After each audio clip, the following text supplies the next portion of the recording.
School പാചകത്തൊഴിലാളി union CITU Idukki ജില്ലാ സമ്മേളനം അടിമാലിയിൽ നടന്നു. CITU ജില്ലാ ട്രഷറർ KV ശശി സമ്മേളനം ഉദ്ഘാടനം ചെയ്തു.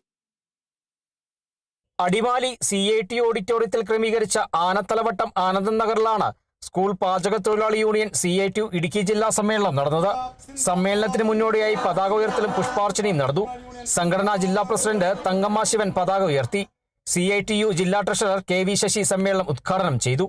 അവരുടെ തൊഴിൽ, അവരുടെ കൂലി, ജോലി സ്ഥിരത ഇതെല്ലാം സംരക്ഷിക്കുകയാണ് ഒരു ട്രേഡ് യൂണിയൻ്റെ ഏറ്റവും പ്രധാനപ്പെട്ട ആ ജോലി നിർവഹിക്കുന്നതിനകത്ത് നമ്മുടെ യൂണിയനെ എത്രമാത്രം മുന്നോട്ട് പോകാൻ കഴിയും. അതിനകത്ത് എന്താണ് പോരാളികൾ? കഴിഞ്ഞ സമ്മേളനത്തിന് ശേഷം ഈ സമ്മേളനം വരെയുള്ള കാലഘട്ടത്തിൽ നമ്മൾ ഏറ്റെടുത്ത് നടത്തിയിട്ടുള്ള നിരവധിയായ ആ പ്രവർത്തനങ്ങളുടെ പോരാളികൾ എന്താണ് എന്ന് വിമർശനങ്ങളുമായി വിമർശനങ്ങളുമായി പരിശോധിച്ച് പുതിയ കമ്മിറ്റിയെ തിരഞ്ഞെടുത്ത് നിങ്ങൾക്ക് ഇതിനകത്ത് മാസവരി പിരിവും മറ്റ് ഫണ്ട് പിരിവും ഒക്കെ ഉണ്ടാവും.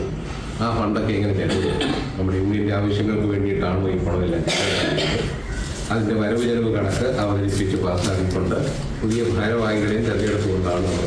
ഉദ്ഘാടന സമ്മേളനത്തിൽ സംഘടനാ ജില്ലാ പ്രസിഡന്റ് തങ്കമ്മ ശിവൻ അധ്യക്ഷത വഹിച്ചു. P രാജാറാം പ്രവർത്തന റിപ്പോർട്ടും KV ദേവി സംഘടനാ റിപ്പോർട്ടും അവതരിപ്പിച്ചു. ശൈലജ CK, മാത്യു ഫിലിപ്പ് തുടങ്ങിയവർ സംസാരിച്ചു. സമ്മേളനത്തിന്റെ ഭാഗമായി ജില്ലാ കമ്മിറ്റി തിരഞ്ഞെടുപ്പും നടന്നു. Kerala vision news, Idukki.